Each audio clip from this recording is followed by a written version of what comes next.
Welcome to Earnings Recap. Today we're covering Intel's Q1 2025 earnings call. Yeah, quite a bit to unpack here with a new CEO settling in as well. Exactly. For this deep dive, we've got their latest earnings release and the full transcript of the call itself. So all the raw data and the commentary directly from management. Our mission, to really cut through the jargon and get to the heart of what's actually happening at Intel. We want to understand their financial health right now, what the new CEO is planning. And how they see themselves navigating what's, let's face it, a pretty turbulent market. Right. It's more than just the numbers. It's trying to grasp the direction Intel is heading, the challenges, the opportunities. Okay, so let's dive in. Where should we start? Financials. Let's do it. First off, the financials for Q1 2025. They brought in $12.7 billion in revenue. Which was actually at the high end of their guidance, so a decent start there. Yeah, and apparently driven by better-than-expected Xeon sales, their server chips. Right. Although it's interesting, the CFO, David Zinsner, he did mention that some of this Q1 revenue might have been boosted by customers buying ahead. Anticipating potential tariffs down the line. Exactly. It just shows how these big global economic factors can really play into the quarterly numbers, Makes sense. Okay, what about profitability, gross margin? So non-GAAP gross margin was 39.2%. And that was significantly above their guidance. It was. They said it came from stronger demand for their Raptor Lake chips, the slightly older Gen PC chips. Okay. And also getting better costs on their newer Meteor Lake products. So a couple of positive factors there, and the bottom line, earnings per share. EPS, non-GAAP, came in at 13 cents. Again, better than they guided. So higher revenue, better margins. What else helped? Lower operating expenses. That seems key. How much lower? They managed to cut OPEX by $400 million compared to just the last quarter. Wow. And $700 million compared to Q1 last year. That's a pretty significant drop. Definitely signals a real focus on cost control. What about cash flow? Operating cash flow was $800 million. Okay. And investments? CapEx? Growth CapEx was $6.2 billion, but they had some offsets, about $1.7 billion. So netting that out. We use an adjusted free cash flow of negative $3.7 billion for the quarter. Still burning cash on that front then, but what's their overall cash position? They finished Q1 with a solid $21 billion in cash reserves. That's a good cushion. And they had some extra cash come in too, right? Yeah, two notable things. $1.1 billion from the CPS Act grants. Those government incentives for U.S. manufacturing. Mm-hmm. And another $1.9 billion from finally closing the sale of their NAND memory business to SK Hynix. So important cash injections, especially as they're investing heavily in new tech. Absolutely gives them more flexibility. Okay, let's break down the performance by segment. The main Intel products division. That brought in $11.8 billion. Now, that was down 10% sequentially. But still better than they expected. Right. Within that, the client computing group, that's the PC side revenue, was down 13% quarter over quarter. A bit softer than usual seasonality. Yeah, but they said it was in line with what they expected. Higher volumes were offset by product mix and competitive pressure. Makes sense. And the data center and AI group, DCAI. Revenue there was down 5% sequentially, but again, better than anticipated. What drove that beat? Seems like strong demand from the hyperscalers, the big cloud companies for CPUs used in AI servers, and also for storage compute. Got it. And the overall profit for Intel products? Operating profit was $2.9 billion. About 25% of revenue. That was down quarter over quarter, reflecting the lower revenue. Okay. Let's switch to the foundry business. How did that look? Intel foundry revenue was actually up $4.7 billion, an 8% sequential increase. Why the jump there? It sounds like some customers pulled in orders for their Intel 7 wafers, and they also saw more demand for advanced packaging services. That's the complex chip integration stuff. Exactly, connecting different chiplets together. But what about the foundry's profitability? Still losing money. Oh, yeah. The operating loss was $2.3 billion. Ouch. Is that better or worse? Roughly flat compared to the last quarter, and pretty much what they expected. They mentioned structural cost improvements are happening, but they're being offset by the huge costs of ramping up their next-gen Intel 18A process. That's expensive work. Understood. And the last bit, the all-other segment. That includes Mobileye, Altera, IMS. It brought in $943 million, down 15% sequentially, but slightly above expectations. Did that part make money? Yeah, collectively, $103 million in operating profit. And the big news there was the Altera deal. Right, selling a majority stake. Yep, 51% to Silver Lake Partners, valued Altera at almost $9 billion, and Intel expects about $4.4 billion in net cash proceeds. When does that close? Expected in the second half of 2025. That Altera move feels like a clear sign of trying to streamline things. Absolutely. And generating cash, which fits right into what the new CEO, Lip-Bu Tan, talked about. Perfect segue. Let's talk about him. He was only about 5 weeks into the job at the time of the call. What were his initial thoughts? He kicked off by saying he joined because he loves the company and sees a real opportunity for a turnaround, regaining market share, driving growth. Did he think Q1 was good? He called it a step in the right direction. But he is very clear. Lots of room for improvement. No quick fixes. What was his main message? Execution. Laser focus on execution. And the need for fundamental cultural and operational transformation. He didn't mince words. What problems did he identify? Things like organizational complexity, bureaucracy, slow decision-making, internal silos. Yeah. Basically things hindering innovation and speed. Sounds like classic big company problems. What's he doing about it? Taking swift actions, as he put it. Simplifying processes, driving transparency, accountability, empowering smaller teams. Any specific examples? Yeah, he flattened the leadership structure. Key areas like product, manufacturing, G&A now report directly to him. Cutting out layers. Exactly. And he said this streamlining approach will apply company-wide. Big focus on empowering engineers and making things easier for customers. What about costs? We saw OpEx was down. Any more plans there? Oh, yes. Big plans. They lowered the 2025 OpEx target to $17 billion. Down from what it was expected to be. Right. And the 2026 target is now $16 billion. Plus, he told teams to find another $2 billion in gross CapEx savings for this year, 2025. Taking that target down to $18 billion. Yeah. And they're looking closer at their existing factory footprint for efficiency. So lots of cost cutting. Is he worried about underinvesting in innovation? He addressed that. Said they'll still make needed investments by cutting non-core projects. And he talked a lot about revitalizing the engineering core, promoting internally, bringing back talent, recruiting. And the return to office mandate. That too. 4 days a week in the office starting Q3 2025. The goal, he said, is fostering collaboration, efficiency, and innovation. It's definitely a notable move. Okay, what about his longer-term strategic priorities? Any initial thoughts there? He outlined 3 main areas, sort of initial thoughts. First, best products win. Refocusing on building top-tier products, leveraging their PC and data center strengths. Adapting for AI. Yes, adapting the roadmap for AI agents, reasoning models, taking a holistic view. But he cautioned, again, not a quick fix. Okay, priority 1, best products. Second was refining the AI strategy. Leveraging his own background, apparently, in AI startups. The goal is full-stack AI solutions for enterprise customers. Focusing on what aspects of AI? Things like accuracy, power efficiency, security, especially for reasoning models, what they call agentic AI, and also physical AI. Interesting terms. And the third priority? Building trust with Foundry customers. This seemed really important to him. More than just tech. Exactly. He said Foundry success is a customer service business built on trust. It needs a customer service mindset, embracing industry-standard EDA tools. Those design tools engineers use. Right. And delivering on commitments, initially focusing on Intel 18A, but also working on the next node, 14A. What are the key metrics for Foundry customers? He listed them. Power, performance, area, cost, quality, yield, reliability, and hitting schedules on time. Pretty comprehensive. Makes sense. Any other big strategic points? Strengthening the balance sheet. Mm-hmm. Prudent capital management, given how capital-intensive the business is. How? Besides the OpEx and CapEx cuts. Looking to further monetize non-core assets, like the Altera deal. Presumably more to come.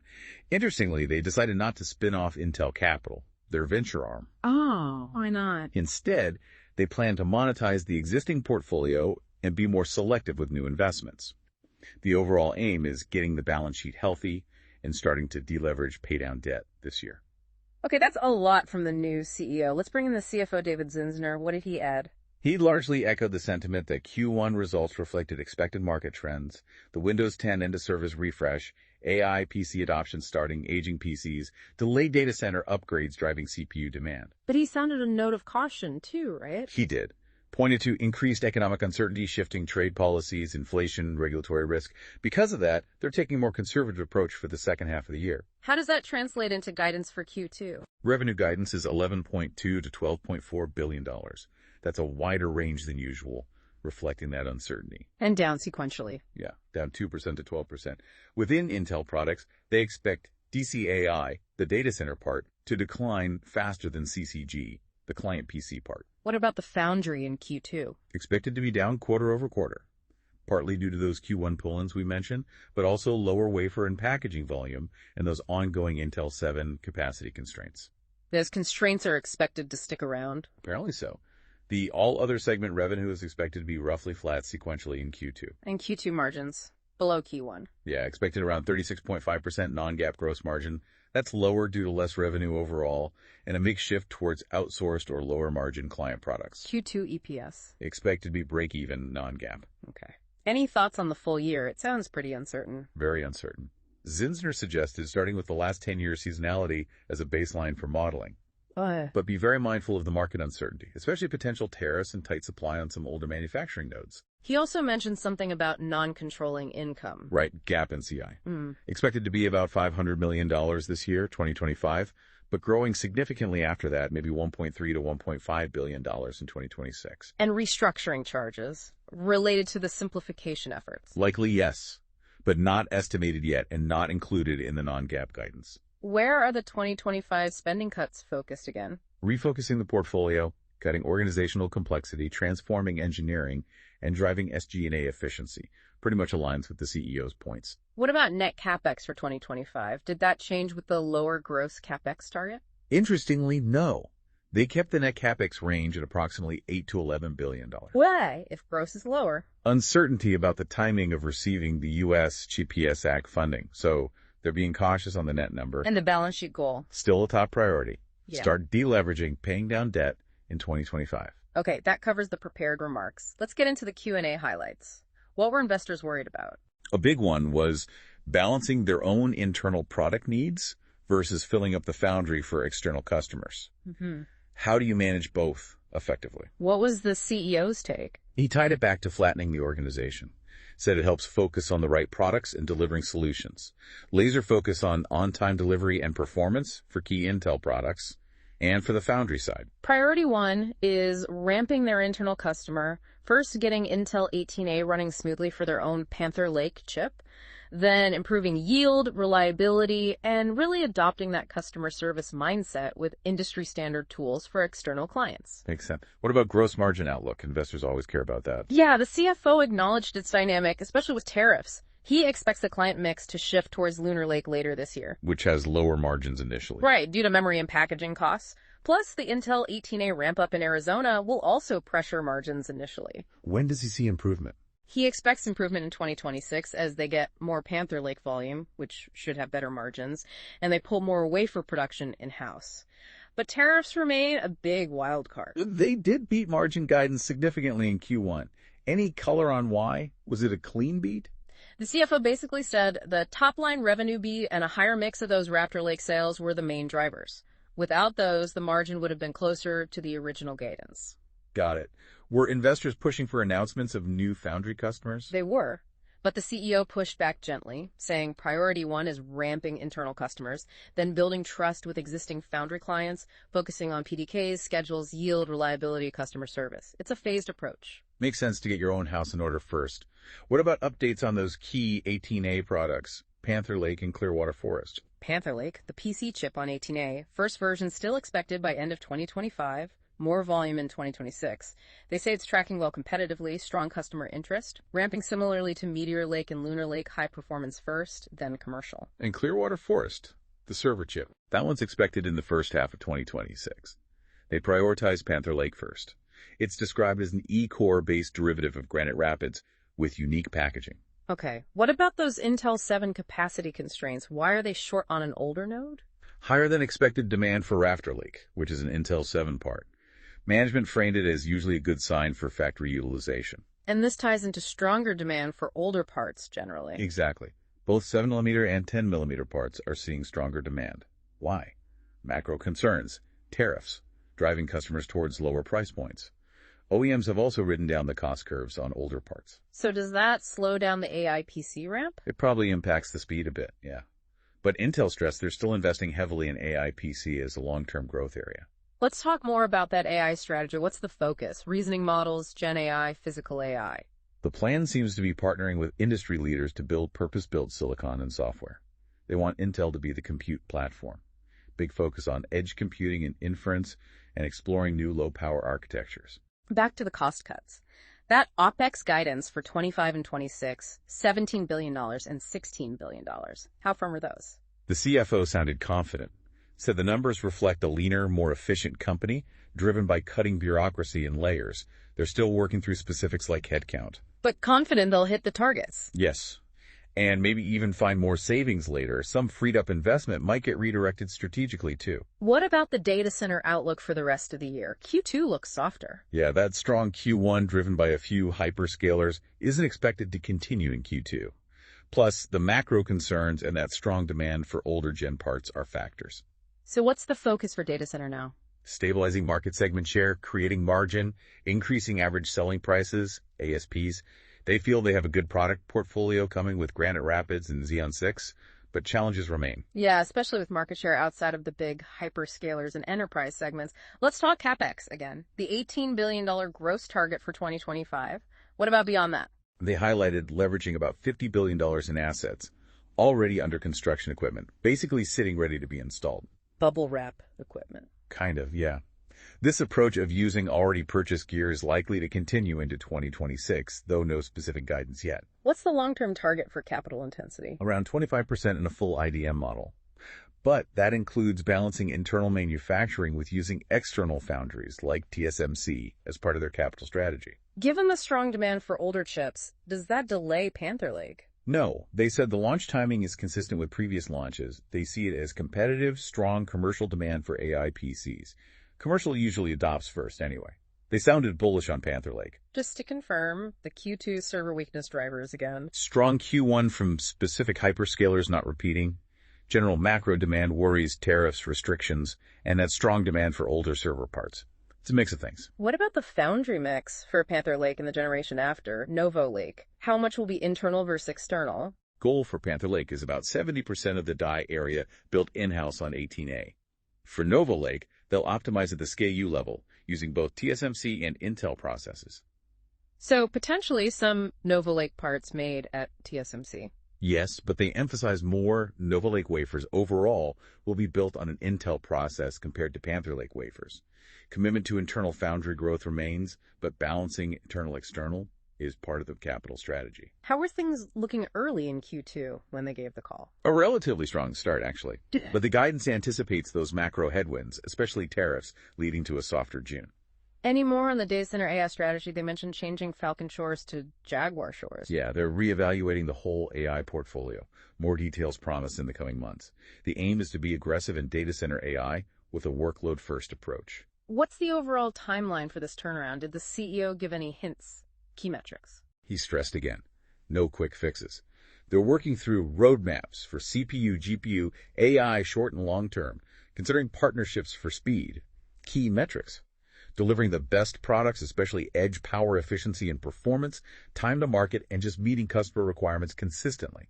Does he still believe in the IDM model designing and manufacturing? Yes, but emphasizes a balanced approach. The internal foundry has to deliver for both internal and external customers simplicity, on-time delivery. But TSMC remains a key partner.